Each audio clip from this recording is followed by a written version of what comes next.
and today the topic of my presentation is ethics and quality management. अब इसमें सबसे पहली बात हम करते हैं क्वालिटी की। अब देखिए कोई बिजनेस है, कोई इंडस्ट्री है, तो वो अगर किसी ऐसी इंडस्ट्री जिसका मोटो ये है कि उन्होंने क्वालिटी पे फोकस करना है, तो उसके क्या क्या पॉजिटिव फैक्टर्स हैं और उसके अंदर क्या क्या इम्प्लीमेंटेशन होती है, किस तरह से वो चीज़ अचीव की जा सकती है, किस तरह से उस गोल को अचीव किया जा सकता है, तो हमने वो चीज़ पढ़नी है। तो क्वालिटी एंड स्ट्रेटजी में बात आती है सबसे पहले कि managing quality supports differentiation, low cost and response strategies. Quality help firms increase sales and reduce cost. Building a quality organization is a demanding task. अब इसमें सबसे पहली बात है कि जब आप क्वालिटी को मैनेज कर रहे हो तो उसके फायदे क्या है। सबसे पहली बात, आपका मोटो है मैंने क्वालिटी पे फोकस करना है। एक ब्रांड है वो क्वालिटी पे फोकस करता है, ठीक है। एप्पल की बात करते हैं। अब वो क्या है, सपोर्ट क्वालिटी आप मैनेज कर रहे हो तो वो सपोर्ट किस चीज को करिए, डिफरेंशिएशन को। डिफरेंशिएशन वर्ड मैं डिस्क्राइब करती हूँ कि वो डिफरेंशिएशन होती है जो बाकी सबसे आपका प्रोडक्ट हट के होता है। एप्पल के प्रोडक्ट को कभी आप किसी और से प्रोडक्ट से आप कंपेयर नहीं करेंगे, क्योंकि वो डिफरेंट ही माना जाता है। उन्होंने अपनी क्वालिटी पे ऐसा फोकस किया, उनका कैमरा, उनकी टच स्क्रीन, ब्ला ब्ला ब्ला, तो वो सारी चीजें जो है क्या हो गई कि उन्होंने क्वालिटी पे फोकस किया हुआ था, तो वो डिफरेंशिएशन में बात आ जाती है। आपका जो ब्रांड होता है, कोई इंडस्ट्री है, कोई भी प्रोडक्ट है, तो वो डिफरेंशिएशन जो होती है, क्वालिटी आपकी सपोर्ट करती है उस फैक्टर को। किस फैक्टर को? डिफरेंशिएशन के फैक्टर को। Low cost. लो कॉस्ट तब होती है जब आप अपने प्रोडक्ट को बल्क में प्रोड्यूस कर रहे हो और मार्केट के अंदर मार्केट शेयर आपका ज्यादा है और मार्केट के अंदर आप बल्क में जो है अपना प्रोडक्ट जो है वो आगे भेज रहे हो, और आप सेक्रीफाइस थोड़ा बहुत क्या करते हो कि आप बेच ज्यादा रहे हो, आपकी सेल ज्यादा हो रही है, तो आप रिड्यूस्ड कॉस्ट कर देते हो, जो इवेंचुअली प्रॉफिटेबिलिटी होती है, जिससे प्रॉफिटेबिलिटी आपको हासिल होती है। ये अभी आगे भी बात आएगी, मैं दोबारा आपको रिपीट कर दूंगी। रिस्पॉन्स स्ट्रेटजीज में क्या है, फिर वही बात कि आपका प्रोडक्ट अच्छा है, कंपनी ने सारा फोकस क्वालिटी पे लगाया हुआ है, तो ऑब्वियसली प्रोडक्ट अच्छा बनेगा और people are gonna be obsessed with your product. Product आपकी सेल्स अच्छी होगी, लोग आपस में बातें करेंगे, रिस्पॉन्स भी आपको अच्छा मिलेगा, तो ये चीजें इवेंचुअली प्रॉफिटेबिलिटी की तरफ जाती हैं। और सेकंड पॉइंट, ये बेसिकली मैंने सारी बात रिपीट डिस्क्राइब कर दी है। इसमें दोबारा बात आती है help from increase sales. Sales आपकी इंक्रीज होगी, रिड्यूस कॉस्ट, वही वाला फैक्टर कि जब आप बल्क में प्रोड्यूस करते हो एक अच्छा क्वालिटी प्रोडक्ट, मार्केट में बेचते हो, लोगों को पसंद आता है, कॉस्ट आप थोड़ी सी कम रखते हो उसकी, और इवेंचुअली प्रॉफिटेबिलिटी होती है उससे। तो building a quality organization is a demanding task. अब डिमांडिंग टास्क यहाँ पे मुराद है कि बिल्डिंग अ क्वालिटी ये ऐसे नहीं है कि अच्छा ठीक है जी क्वालिटी पे रखेंगे फोकस और हो जाएगा, नहीं। डिमांडिंग टास्क है। डिमांडिंग टास्क वो होता है अ task that requires a lot of time, energy and attention. तो अगर आप एक क्वालिटी प्रोडक्ट बनाने के बारे में सोच रहे हो और आपका ये गोल है कि क्वालिटी प्रोडक्ट बनाना है, तो ये काफी चैलेंजिंग टास्क होता है और इसमें काफी मेहनत करनी पड़ती है। Two ways quality improves profitability. अब इसमें दो वेज हैं।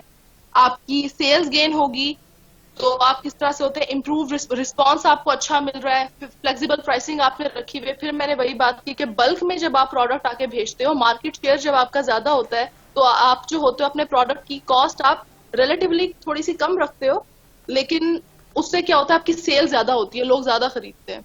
इम्प्रूव रेपुटेशन, ये फिर वही बात आ जाती है, जो ये पूरा साइकिल है मार्केटिंग का, कि प्रोडक्ट बनाते हो, अच्छा बनाते हो, मार्केट में देते हो, फ्लेक्सिबल प्राइसिंग है, मतलब रेंज भी अच्छी है, प्रोडक्ट के एट्रीब्यूट्स भी अच्छे हैं, और आपकी लोग आपस में बातें भी करते हैं, फ्रेंड्स आपस में डिस्कस करते हैं, कंपनी की रेपुटेशन जो होती है वो जबरदस्त हो जाती है। तो इस तरह से क्या हो रहा है, सेल गेन हो रही है। किन तरीकों से? इन्हीं तरीकों से जो मैंने अभी मेंशन किया है।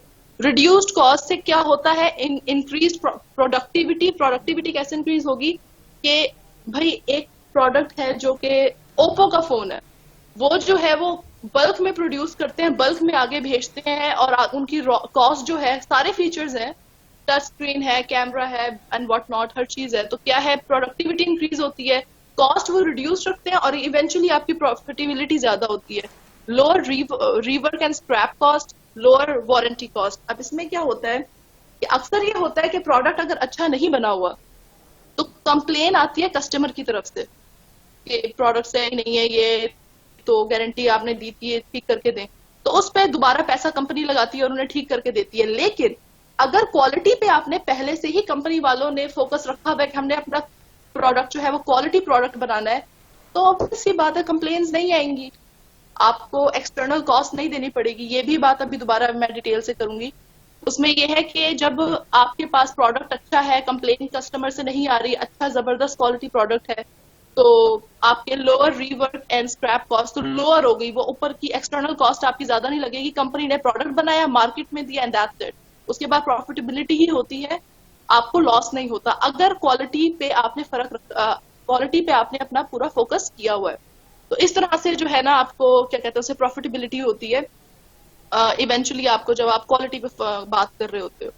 ठीक है, अब उसके बाद आ जाती है डिफरेंट व्यूज। एक प्रोडक्ट को एक व्यू में नहीं देखा जाता। ठीक है, मैं देख रही हूँ अच्छा ब्लैक स्क्रीन, ब्लैक है, ये बिल्कुल जबरदस्त किस्म का कलर है, जो अब हमारे अगर पापा पे कर रहे हैं तो वो पूछेंगे कब तक इसकी क्या रिलायबिलिटी है, क्या लाइबिलिटी है, ड्यूरेबिलिटी है, वो सारे फैक्टर्स देखे जाते हैं। ये कब तक चलेगा, इसकी टेक्नोलॉजी कैसी है, तो ये सारे फैक्टर्स आते हैं। डिफरेंट व्यूज से जो प्रोडक्ट को देखा जाता है, जज किया जाता है, उसके अंदर ये बात आ जाती है। अब यूजर बेस्ड, फिर वही बात, बेटर परफॉर्मेंस, मोर फीचर्स, इन परफॉर्मेंस वाइज देखा जाएगा, फीचर वाइज देखा जाएगा। उन व्यूज को क्या करते हैं, यूजर बेस्ड व्यूज कहा जाता है। मैन्युफैक्चरिंग बेस्ड व्यू क्या है, कन्फॉर्मेंस टू स्टैंडर्ड्स, क्या क्या वो स्टैंडर्ड्स जो सेल्समैन हमें बता रहा है, जो कंपनी ऑफर कर रही है, जो एक ब्रांड हमें प्रॉमिस कर रहा है, क्या वो उस चीज पे पूरा प्रोडक्ट उतर भी रहा है कि नहीं उतर रहा, तो वो मैन्युफैक्चरिंग बेस्ड व्यू होता है। प्रोडक्ट बेस्ड में क्या जाती है, specific and measurable attributes of the product. फिर वही बात, प्रोडक्ट के मेजरेबल एट्रीब्यूट्स जो है उस लिहाज से प्रोडक्ट किस तरह से है, कैरेक्टरिस्टिक्स उसकी किस तरह से है, रिलायबिलिटी, ड्यूरेबिलिटी, ये प्रोडक्ट बेस्ड व्यू है, प्रोडक्ट बेस्ड व्यू इसे कहते हैं। ठीक हो गया, यहाँ पे मतलब इतने सारे व्यूज से एक प्रोडक्ट को देखा जाता है, और जब ये सारी बातें मतलब हमें एक ग्रीन सिग्नल मिल रहा होता है, तब आप कह सकते हो कि ये क्वालिटी प्रोडक्ट है, ये अच्छा प्रोडक्ट है। उसके बाद आ जाती है implications of quality, company reputation, product liability, global implications. अब इसमें क्या बात है, कंपनी की रेपुटेशन, ऑब्वियस बात है ना, कोई ब्रांड है उसके बारे में बात हो रही है कि बहुत जबरदस्त है, इस तरह से रीजनेबल है। आईफोन हर कोई अफोर्ड नहीं कर सकता, क्लासी फोन है, ठीक है, उसके एवज अगर हम बात करें, ओप्पो का फोन है, इन्फिनिक्स है, मैं फोन की एग्जांपल दे रही हूँ, लेकिन हाँ समझ सबको इसकी आ जाएगी कि रीजनेबल है, तब खरीद सकते हैं, तो अफोर्डेबल है, तो कंपनी की रेपुटेशन अब अच्छी हो गई कि बहुत जबरदस्त है, कैमरा भी अच्छा है। इसमें सारी क्या बात होगी, क्वालिटी उन्होंने अच्छी रखी हुई है, एक इंडस्ट्री है, एक ऑर्गेनाइजेशन है, एक ब्रांड है जिसने अपना फोकस क्वालिटी पे रखा हुआ है, तो कंपनी की रेपुटेशन जबरदस्त हो जाएगी। सप्लायर के साथ जो रिलेशन होंगे, जो इसके थ्रू वो आगे मार्केट में वो भेज रहा है, सप्लायर जो उनको रॉ मटेरियल देता है, उनके साथ भी रिलेशन अच्छे होंगे, क्लैश नहीं होगा, क्योंकि प्रोडक्टिविटी होगी, प्रॉफिटेबिलिटी होगी, तो हर तरह से हर किसी को फायदा पहुंचेगा। प्रोडक्ट लायबिलिटी, रिस्क रिड्यूस होगा, मुझे पता है मैंने अच्छी चीज बनाई है, मैं 100% श्योर हूँ उस चीज के ऊपर, मेरा प्रोडक्ट अच्छा है और इसमें आ ही नहीं सकती कंप्लेन। तो जब आप फर्स्ट हैंड से ही प्रोडक्ट के ऊपर इतना फोकस करके रखते हो ना, तो रिस्क की गुंजाइश नहीं होती, बाद में आपको मसले नहीं होते कि कंपनी के सॉरी कस्टमर्स की तरफ से कंप्लेन आ रही है या फिर मार्केट की तरफ से कंप्लेन आ रही है। तो ये वाली चीज है।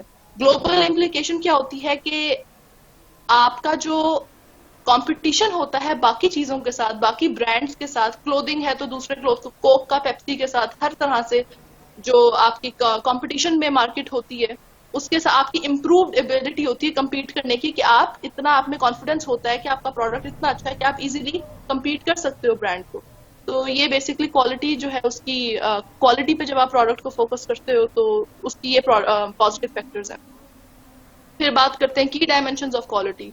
अब क्वालिटी किस तरह से हासिल की जा सकती है, उस गोल को किस तरह अचीव किया जा सकता है, उसकी की डायमेंशन क्या है, परफॉर्मेंस हो गई, फीचर्स, रिलायबिलिटी, कन्फर्मेंस, ये बातें मैंने पहले एक्सप्लेन किया, ड्यूरेबिलिटी, सर्विसेबिलिटी, और इसके बाद है एस्थेटिक्स, कि प्रोडक्ट दिखता कैसे है, एस्थेटिकली प्लीजिंग है कि नहीं है। अब सेलफोन हर कोई हर जैसा नहीं खरीद लेता, दिखने में कैसा लगता है, इसका वेट कैसा है, अच्छा लगता है देखने में, यूज करने में, तो ये सारी चीजें आती है। परसीव्ड क्वालिटी, अच्छा परसीव क्वालिटी होती है कि जब आप एक प्रोडक्ट को देखते हो और आप जज कर लेते हो कि ये प्रोडक्ट ऐसा होगा।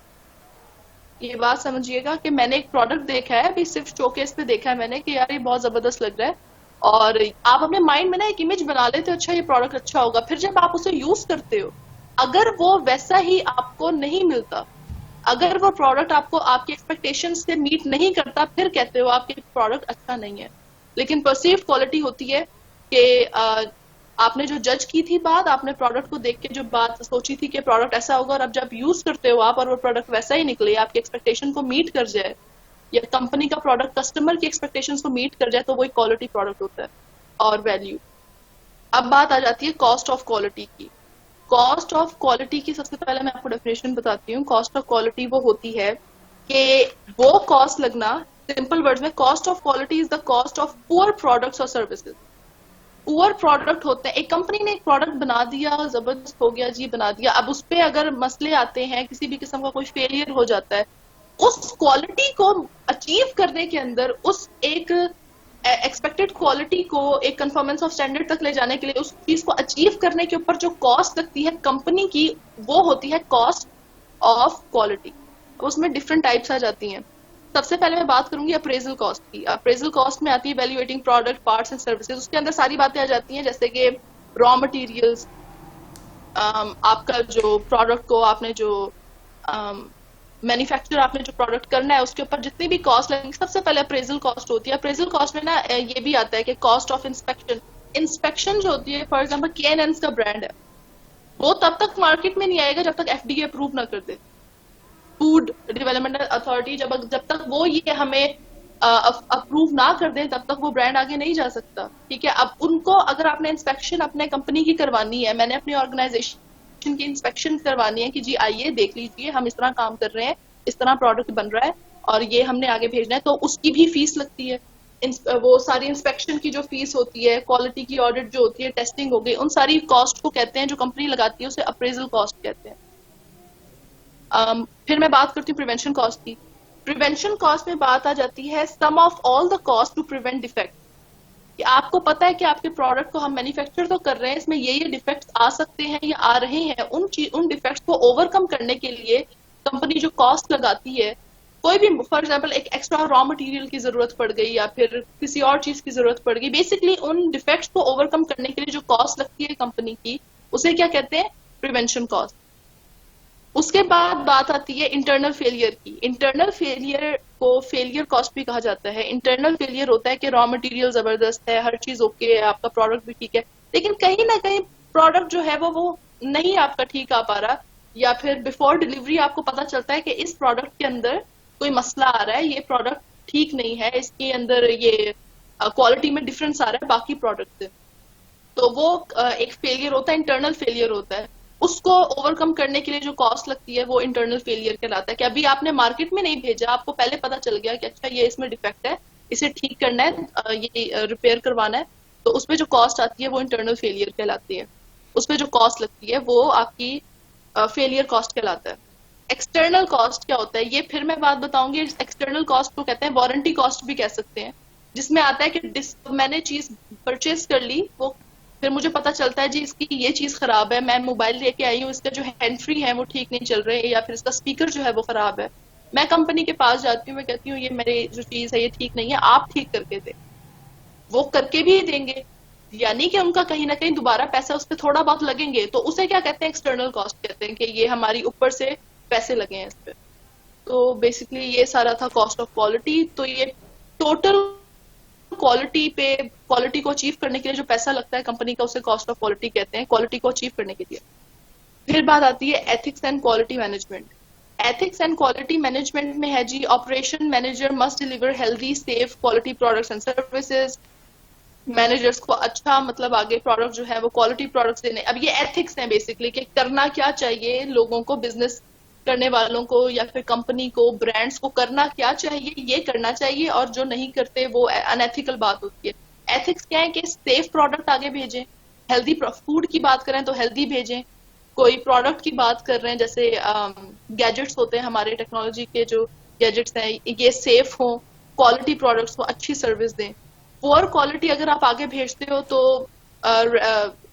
इंजरीज का रिस्क होता है, आपको लॉ सूट कर, कोई आप पे लॉ सूट कर सकता है, ब्रांड के ऊपर जो है वो कहते हैं कि फाइल कर सकता है, लॉ सूट फाइल कर सकते हैं, तो वो सारे अलग मसले हैं। अगर क्वालिटी पे आप मतलब क्वालिटी प्रोडक्ट आगे नहीं भेजते, या फिर एक अच्छा प्रोडक्ट मार्केट में नहीं भेजते, या फिर डेंजरस प्रोडक्ट भेजते हैं, तो फिर आप पे लॉ सूट भी करवा सकते हैं लोग, तो ये नहीं करना चाहिए।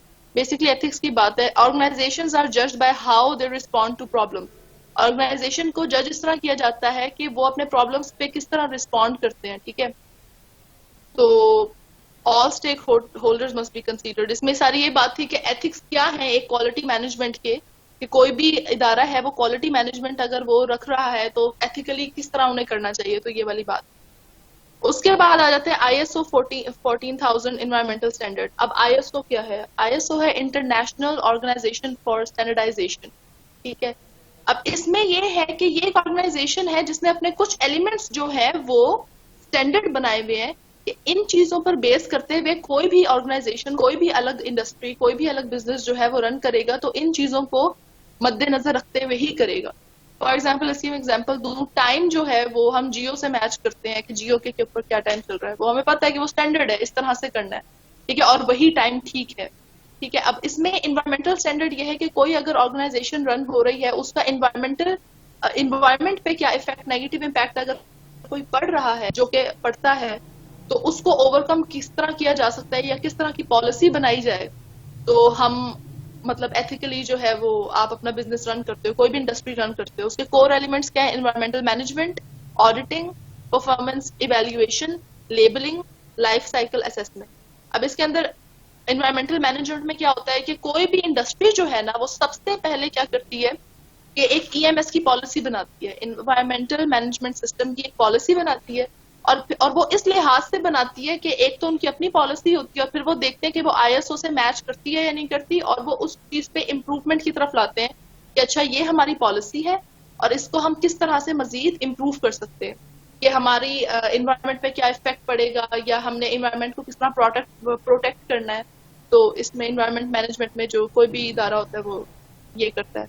ऑडिटिंग में बात आ जाती है कि सबसे पहले जो इंडस्ट्रीज जो है वो अपने अंदर ये देखे, पाकरब की बात करते हैं, पाकरब एयर पोल्यूशन करता है का सबब बनता है या वाटर पोल्यूशन का बनता है। देखें, प्रोडक्ट तो बनेगा, प्रोडक्ट बनेगा, इंडस्ट्री है, उसमें मशीनरी भी है, उसके अंदर सारे हर तरह के काम हो रहे हैं, तो कहीं ना कहीं आपको जो है पोल्यूशन मिलेगी मिलेगी, इन्वायरमेंट में कहीं ना कहीं फर्क पड़ेगा, वो तो पड़ेगा, लेकिन उसको ओवरकम किया जा सकता है। तो उसकी पॉलिसी अगर बना रहे हैं तो वो क्या होगी, उन चीजों को ओवरकम किस तरह किया जा सकता है।